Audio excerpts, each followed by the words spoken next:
네, 반갑습니다. 전한길입니다. 먼저 미안하다는 말씀부터 드리겠습니다. 여러분들께서는 윤석열 대통령께서 탄핵된 이후로 이렇게 주말마다 서초동에서 이렇게 오늘은 여의도에서 이렇게 모여서 윤석열 대통령께서 현재 억울하게 누명을 쓰고 내란죄를 덮어 씌워서 수사받고 있지만, 하지만 윤석열 대통령의 비상계엄은 무죄이고 오직 많은 국가 세력 척결하고 자유민주를 지키고자 했고, 그리고 부정선거를 척결하고, 그리고 바로 당시 더불어민주당에서 주도했었던 29번의 탄핵 이런 속에서 행정부가 마비되어가는 이런 걸 보면서 대통령은 비상계엄을 헌법 77조에 근거해서 선포했지 않습니까? 그것은 무죄이고 그렇다는 것을 여러분들은 이미 알고 계셨고, 그 덕분에 지금까지도 윤석열 대통령께서 엄청 힘을 내시고 여러분들의 이러한 주장이 바로 대한민국을 살려낼 것입니다. 저는 좀 늦게 나타나서 죄송하다는 말씀을 드립니다. 여러분, 오늘이 2025년 6월 28일 토요일입니다. 현재 윤석열 대통령께서는 이재명 정권에서 만든 내란 특검에 의해서 오늘도 이 시간에 지금 어쩔 수 없이 내란 특검에 따라서 현재 서울중앙지검에 가서 출석하고 있습니다. 너무 억울하지 않습니까? 맞습니다. 여러분,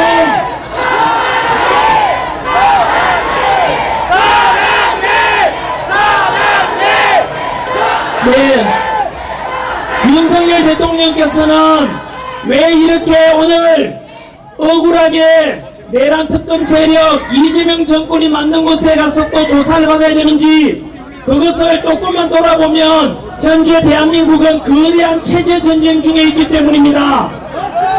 기억나십니까? 지금으로부터 3년 전 2022년 5월 달에 윤석열 대통령께서 이재명을 누르고 당시에 당선됐지 않습니까? 그 뒤에 일어난 일을 저는 역사 강사로서 지금부터 많은 언론 기자들도 계실 건데 오직 진실만 팩트에 근거해서 말씀드릴 것입니다. 바로 윤석열 대통령께서 당시 2022년 5월 당선된 이후부터 그 뒤로 이 윤석열 대통령은 한미동맹 지금도 자랑스럽지 않습니까? 성조기와 태극기를 들고 있는 모습. 그래서 한미동맹이 우리 한반도 안보에 가장 중요하고 6.25 전쟁 이래로 70여 년간 전쟁이 없었던 이유가 바로 주한미군 한미동맹 덕분이라는 걸 알고 계시고, 그래서 외교 전략으로서도 철저한 한미동맹을 공고해야 된다. 그 일념으로 이 자유민주를 수호하고자 했지만 그걸 반대하고자 하는 세력이 어디겠습니까? 바로 거대한 체제 전쟁이라는 것은 윤석열 대통령께서 지키고자 했던 이러한 한미동맹, 자유민주주의 수호, 그리고 자유시장경제체제, 법치, 공정, 상식을 지키고자 했던 건 아닙니까? 맞습니다! 윤석열 대통령과 반대편에 있던 세력은 누구겠습니까? 바로 친중, 정부, 반국가 세력이라 볼 수 있는지 없는지 제가 사례를 들어드리겠습니다. 첫 번째, 윤석열 대통령이 2022년 5월 취임하기 전부터 시작해서 무려 2024년 지난 12월 3일 비상계엄 때까지 178회, 무려 178회 윤석열 대통령 퇴진을 주장해왔습니다. 그 178회 퇴진 주장 뒤에 누가 있었는지 아십니까? 그리고 윤석열 대통령을 끌어내리기 위해서, 행정부를 마비시키기 위해서 무려 30일에 걸친 탄핵이 있었지 않습니까? 누가 주도했습니까? 바로 더불어민주당에서 주도했는 것 아닙니까? 더불어공산당! 78회 대통령 퇴진 주장 상상해 보십시오.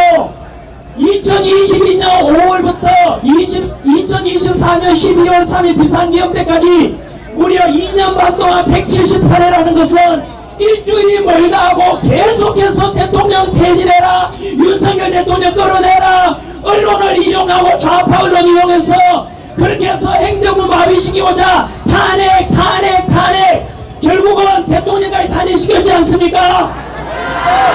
그 배후에 누가 있었느냐 기억나실 겁니다. 후쿠시마 원전 오염수 그리고 이태원 참사, 바로 그 혼란 속에서 촛불 세력을 이용해서 윤석열 대통령을 혼란에 빠뜨리라. 그게 누구의 지시물입니까? 그래서 나중에 드러났지 않습니까? 바로 올해 초에 대통령 변호인단의 김계리 변호사가 밝혀낸 것에 의하면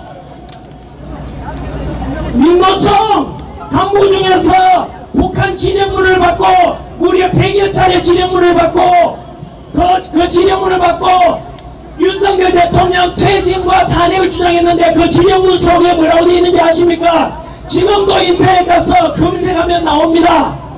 그 민노총 간부 15년형 선고받았지 않습니까? 당시에 그 진영문에 뭐가 있었습니까? 바로 후쿠시마 원전 오염수와 이태원 참사를 이용해서 촛불 세력과 연계해서 윤석열 정부를 혼란에 빠뜨려라라는 그 지시물이 있었습니다. 여러분 기억나십니까? 그 촛불 세력과 함께 했던 게 누굽니까? 민노총 외에도 더불어민주당, 조국혁신당 전부 다 함께 했는 거 아닙니까? 결국은 윤석열 대통령 퇴진과 탄핵의 배후에는 북한 진영문을 받은 민노총과 함께한 촛불 세력, 더불어민주당, 조국혁신당, 정교조 모두가 한 통속이었지 않습니까? 그것을 언론의 좌파 언론들이 부추겨서 결국은 윤석열 대통령을 강제로 끌어내렸던 것 맞습니까? 맞습니다. 그래서 결국은 지난해 2024년 12월 3일 대통령께서는 이런 반국가 세력들을 보고 그냥 넘어갈 수는 없다. 그리고 행정부가 마비되어 가는 거 무려 29차례 탄핵 속에서 행정부가 운영될 수 있습니까? 감사원장 탄핵되고 그리고 법무부 장관 탄핵되고 방통위원장 탄핵되고 결국은 다 탄핵되었고 그리고 일방적 예산 삭감으로 대통령 특활비도 마무리되지 않습니까? 그리고 부정선거가 좌파 카르텔의 연장선이고 며칠 전에 이틀 전에 미국 국제선거감시단에 밝혀냈지 않습니까? 저는 개인의 의견이 아니라 그 국제선거감시단의 보고서에 의하면 6.3 대선에서 그랬고 언제나 우리나라 중앙선관위 뒤에 부정선거가 있고 그 배후에 중국 공산당이 있다고 밝혔지 않습니까?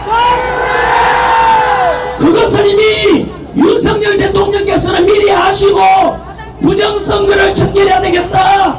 그리고 반국가 세력을 척결해야 되겠다. 이런 명목으로 바로 비상계엄을 선포했던 것 아닙니까? 그 비상계엄은 불법도 아니고 내란도 아닌 헌법 77조를 찾아보십시오. 대통령은 국가 비상사태 때 비상계엄을 선포할 수 있다고 되어 있습니다. 맞습니까? 따라서 윤석열 대통령의 비상계엄은 아시다시피 길게 설명 안 해도 여러분들 잘 아실 겁니다. 만약에 진짜 비상계엄 선포해서 야당 국회의원들 잡아가고 다 하려면 기권해가지고 계엄군 국회 280명 이거가 되겠습니까? 5.16 군사정변 때 동원된 군대가 5만 명입니다. 12.12 사태 때 전두환이가 동원했던 군대가 2만 명입니다. 윤석열 대통령 비상계엄 때 동원된 군인이 기껏 200여 명 아닙니까? 실탄이 있었습니까? 없었습니까? 없었지 않습니까? 헌법에 따라서 2시간 뒤에 바로 뒤에 국회의사당에서 국회에서 헌법에 따라서 비상계엄 해제 의결했고 대통령께서는 그걸 받아서 헌법에 따라서 비상계엄을 공식적으로 해제했지 않습니까? 안 와가지고 너무 위법한 사항이 있습니까? 없습니까? 그럼에도 불구하고 당시 기억나십니까? 바로 더불어민주당에서는 국회에서 결국은 대통령을 이재명하고 한동훈이가 손잡고 윤석열 대통령의 등에 칼 꽂은 한동훈 세력이 주도해서 민주당과 함께 국회에서 탄핵시켰지 않습니까? 맞습니다! 어디로 진행된 거 기억나십니까? 처음에는 비상계엄 선포 당시에 윤석열 대통령 지지율이 17%였습니다. 하지만 1월, 2월, 3월 지나면서 국민들이 알게 됐지 않습니까? 바로 MBC나 JTBC 같은 이런 좌파 언론에서는 보도해주지 않았지 않습니까? 내 것이 미디어가 아니라 바로 유튜브, 뉴미디어를 통해서 국민들과 2030 청년들이 진실을 알게 되면서 먼저 아스팔트로 나왔던 거 아닙니까? 그것이 진실을 알게 되면서 윤석열 대통령 지지율은 50%를 넘게 되었습니다. 바로 여러분들이 이루어낸 것 아닙니까? 하지만 안타깝게도 국민 지지율이 윤석열 대통령 탄핵을 반대한다, 직무복귀시키라는 요구가 50%가 넘고 실질적으로 60%가 훨씬 넘었습니다. 그럼에도 불구하고 좌파들이 장악했던 언론에 의해서도 회유되고 압박되었던 을사팔적 헌법재판관 기억나십니까? 기억납니다! 문영배, 이미선, 정전미, 정계선, 조한찬, 김영두, 정영식, 김복형, 이런 을사팔적들에 의해서 윤석열 대통령은 죄가 없음에도 불구하고 결국 탄핵이 되었던 것 아닙니까? 맞습니다! 국민들이 탄핵하면 안 된다, 윤석열 대통령이 잘못한 게 뭐 있느냐, 한미동맹 지키고자 했고 자유민주주의 지키고자 했는데 그것이 무슨 잘못이 있습니까? 그럼에도 불구하고 바로 체제전쟁주의라고 했지 않습니까? 30분 이상 하시죠. 친중 종북 세력들이 주도했던, 그리고 좌파 언론들이 주도했던 그런 여론 속에서 매수되어간 일부 헌법재판관을 포함해서 무려 8대 0으로 윤석열 대통령은 정치적으로 희생이 된 것입니다. 여러분, 맞습니다! 체제 전쟁 중에 있다는 것을 우리가 알아야 됩니까? 알아야 됩니다. 여러분, 건의로 기억나십니까? 그리고 원하지 않았던 조기 대선을 치르게 되었지 않습니까? 그 조기 대선 속에서 역시 많은 국민들은 알게 되었습니다. 저 역시 조기 대선 치르기 전에 5월달에 부정선거를 척결하지 않으면 짜여진 대로 각본대로 결국은 반드시 지게 될 것이다 라고 저는 예측하고, 그래서 이영도 PD와 영화도 만들고 윤석열 대통령 손잡고 그 영화도 같이 관람하고 국민들께도 이러한 부정선거를 해결한다고 요구했지 않습니까? 하지만 선관위는 꼼짝도 하지 않았습니다. 국민들, 제가 울면서 그렇게 호소했지만 들어주지 않았습니다. 결과는 어떻습니까? 지금도 이 방송 보시는 중에서 부정선거가 됐는가 하는 분들은 이틀 전에 있었던 미국 국제선거 감시단 그 보고서를 한 번이라도 보십시오. 그 보고서에 의하면 바로 우리나라의 육상대선에 특히 사전투표에 투표 부풀리기 그리고 전산 조작이 있었다라고 보고를 했고, 그 보고서가 내일 미국 의회에 보고되고 백악관에 보고된다고 합니다. 음모론이라고 주장하시는 분들께 묻겠습니다. 미국의 국제선거감시단 그분들이 음모론을 가지고 트럼프 대통령한테 대한민국 육사 부정선거라는 걸 보고하겠습니까? 증거를 가지고, 근거를 가지고 보고할 것 아닙니까?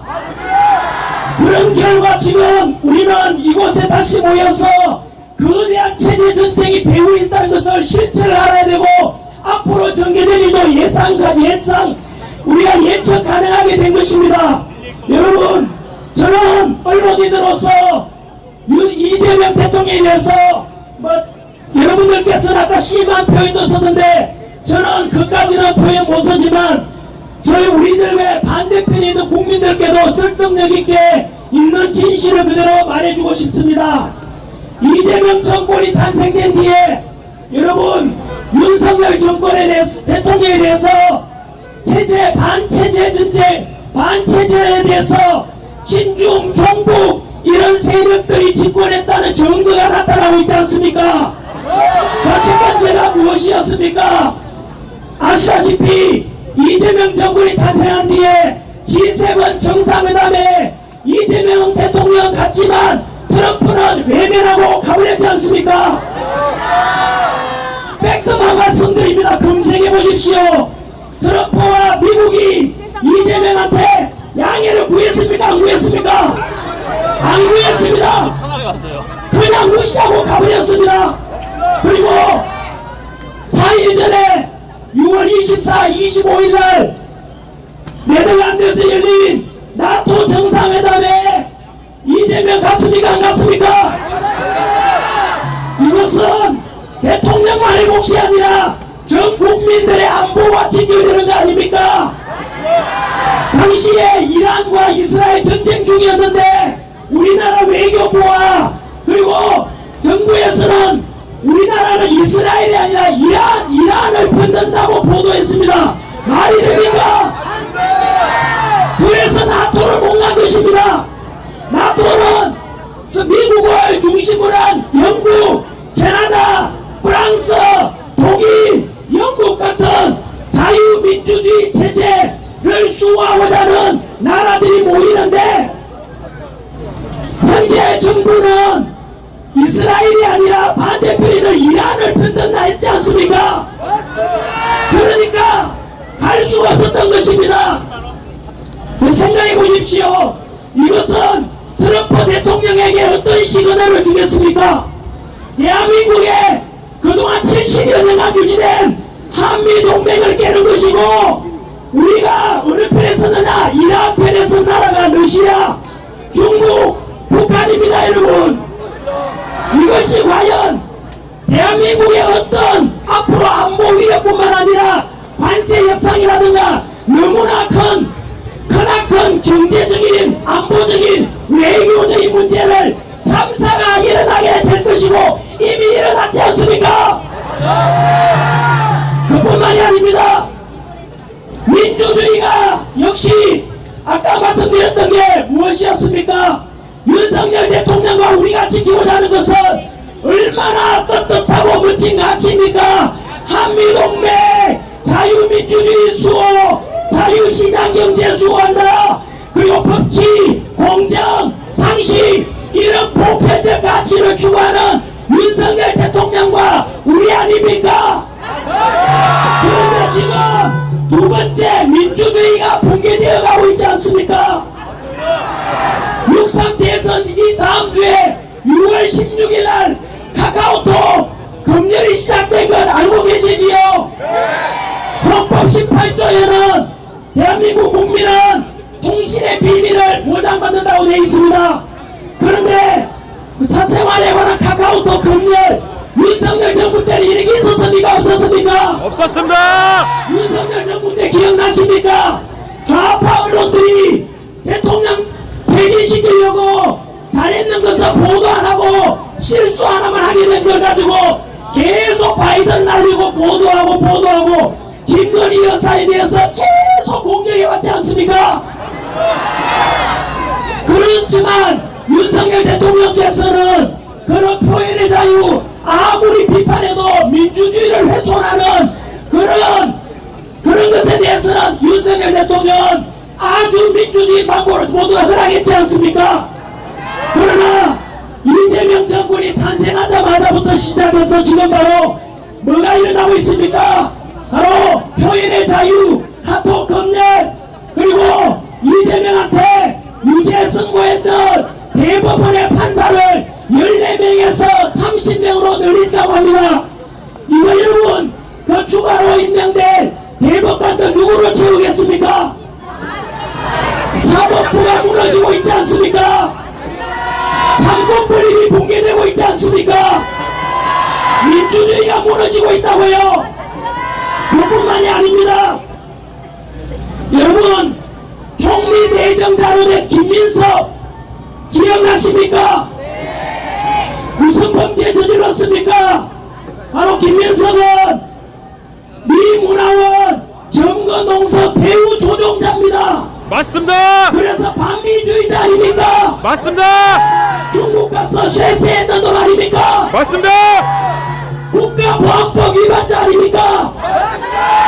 결국은 이거는 팩트만 말씀드립니다. 이재명 그 김혜경 여사가 함께 미국이 하고자 했던 사드 배치 반대한다 피켓 들고 시위했는 사진이 지금도 검색하면 나옵니다. 이재명 정권도 반미라는 뜻입니다. 국무총리 내정자도 반미주의자 아닙니까? 과연 트럼프 대통령이 지금 침묵을 지키고 있습니다. 두고 보시면 알겠지만 이것은 엄청난 우리에게 외교 안보의 위협이 될 것입니다. 뿐만 아니지요. 시간 관계상 행진을 앞두고 있기 때문에 짧게 하겠습니다. 경제도 마찬가지지요. 지금 민생지원금 평균 25만원 나눠준다 하지 않습니까? 그게 여러분, 우리는 역사를 공부해야 됩니다. 과거를 알면 지금을 이해할 수 있고 앞날을 예측할 수 있습니다. 돈 나눠주는 것은 당장에는 대통령 지지율 올라가겠지요. 왜요? 돈 나눠주니까 당장에는 경기가 활성화되는 것처럼 보일 겁니다. 하지만 그 돈이 아시다시피 이재명이나 민주당이 나눠주는 게 아닙니다. 여러분, 그 돈이 누구 돈입니까? 여러분 오주머니에 있는 돈입니다. 왼쪽 오주머니에 돈을 오른쪽으로 옮기는 겁니다. 여러분, 맞습니다. 우리 지금 기억나십니까?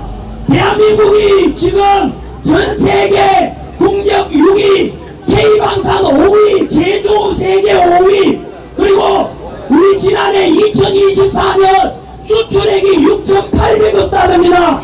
6,800달러가 어느 정도인지 아십니까?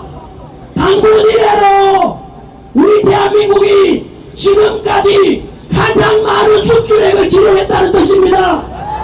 그게 2024년이니까 어느 대통령이 했는 업적입니까? 6,800억 달러라는 것은 바로 우리보다 인구가 2배 많은 이상 일본과 같아졌다는 수준입니다.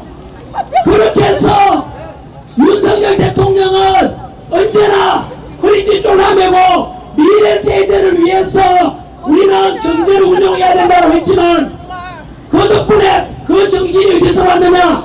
박정희 대통령도 그랬습니다. 기억나십니까? 우리가 지금 전세계 국력 6위가 되고 경제력 바로 10위권이 된 이유가 우리 할아버지 할머니 아버지 어머니 세대 희생 덕분 아닙니까? 우리 할아버지 할머니 아버지 세대는 당신께서는 못 먹고 못 입었지만 우리 자신들 공부시켜야 된다. 그 열심히 일하자 희생 덕분에 지금 이만한 대한민국이 됐지 않습니까? 그런데 지금 우리는 어떤 짓을 하려고 하는지 압니까? 당장이 어려우니까 바로 우리 미래 세대들한테 빚을 떠넘기고 자식 세대들 너희들이 빚 갚아라. 아버지 어머니 지금 힘드니까 네 신용카드 우리가 쓰자 이래서 우리가 지금 자식들의 등골을 빼먹으려고 하는 짓이 돈 나눠주는 것입니다. 이미 공짜로 돈 나눠주고 평등이 좋다라는 것은 역사적으로 검증이 끝난 것입니다. 바로 전세계 10위권 선진국이었던 아르헨티나에 50년대 56년 페론 정부가 등장하면서 나눠주고 복지 평등 부르짖었습니다. 그 뒤로 아르헨티나는 추락해버렸지 않습니까? 뿐만 아니라 베네수엘라 기억나시죠? 베네수엘라 역시 남미에서 가장 부유한 나라였습니다만은 1999년 차베스 좌파 정권이 들어서고 난 뒤에 바로 지금 이재명 정권이 했는 것처럼 돈 나눠주고 주택도 국가에서 나눠주고 이렇게 하다 보니까 99년부터 장기 집권을 했습니다. 왜요? 그 당시에 돈 나눠주니까 국민들이 지지해서 연임을 했던 것입니다. 여러분, 이재명 정권도 지금 돈 나눠주니까 지지율 올라가죠. 그래서 연임을 할 겁니다. 장기 집권할 것이라고요. 푸틴처럼 시진핑처럼 김정은처럼. 그리고 나서 베네수엘라 차베스 정권이 99년부터 2013년까지 그렇게 집권했지만 결과는 지금 베네수엘라는 하루에 빵 두 개 나눠주는 걸로 먹고 사는 정도가 됐고, 먹고 살면서 해외로 다 이민 가고, 그리고 못 살겠다 이렇게 해서 추락해버린 게 베네수엘라입니다. 대한민국도 이렇게 해서 웃었잖아.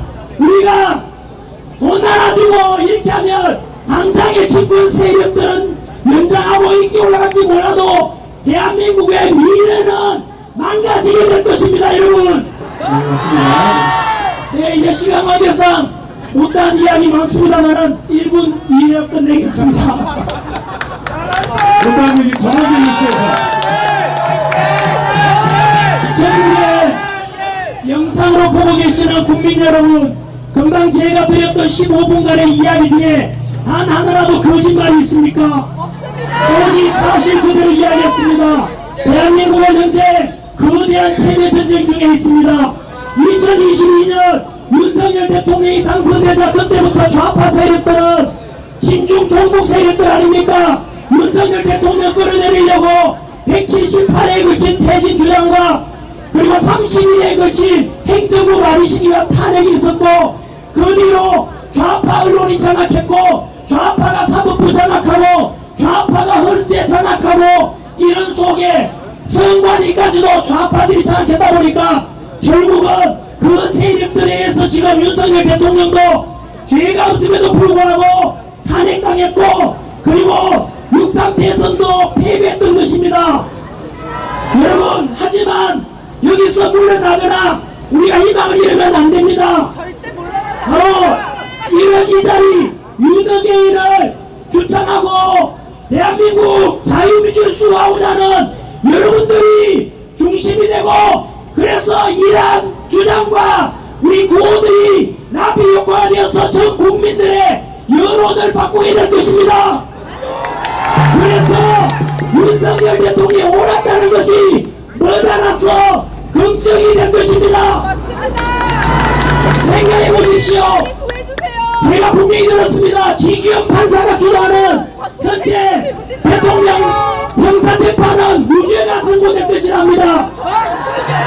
그런데 그 무죄되어서 다 풀려나는 걸 보면은 반대하는 세력이 있겠지요. 그 세력들이 지금 뭐 만들었습니까? 바로 특검을 만들었지 않습니까? 그래서 현재 그 특검에 의해서 대통령은 조리돌림당하고 망신주기 수사가 진행되고 있습니다. 네, 맞습니다. 지금도 뉴스 검색해 보십시오. 대통령 지금 조사 중에 있는데 진술도 거부할 권리도 있고 한데, 지금 현재 엉망으로 억지로 밀어붙일 식으로 그냥 불씌우기 식으로 수사가 진행된다고 합니다. 네. 앞으로 두 눈을 크게 뜨고 내의 눈을 가지고 윤석열 대통령에 대해서 우리가 반드시 지켜내야 될 것입니다. 맞습니다. 그래서 언젠가 우리가 이렇게 노력하면은 윤석열 대통령이 추구했던 가치가 옳았다. 여러분, 혹시나 윤석열 대통령을 반대하는 사람들도 제가 묻는 질문에 반박해 보십시오. 윤석열 대통령이 주창했던 것이 무엇입니까? 한미동맹, 자유민주주의 수호, 자유시장 경제체제, 그리고 법치, 공정, 상식, 얼마나 바람직하고 우리 대한민국을 튼튼하게 만들 가치 아닙니까? 그래서 이 가치가 옳았다는 것을 우리가 오늘 모여서도 외치고 머다나 전 국민들이 모두가 동참하게 될 것입니다. 국민 여러분, 특히 2030 세대 여러분, 대통령께서도 여러분들을 믿고 계십니다. 처음에 아스팔트에 나왔을 때 대통령 지난 12월달에 17% 지지율이었지만 우리가 윤석열 대통령 지지를 알리면서 50%, 60% 지지를 올렸지 않습니까? 머다나 윤석열 대통령이 다시 윤핵관 이 운동이 결국은 전국적으로 퍼져서 윤석열 대통령이 다시 반드시 윤핵관이 되고 풀려나서 이 나라를 바로 세울 것을 믿습니다. 자, 구호만 외치고 내려가겠습니다. 싸우자!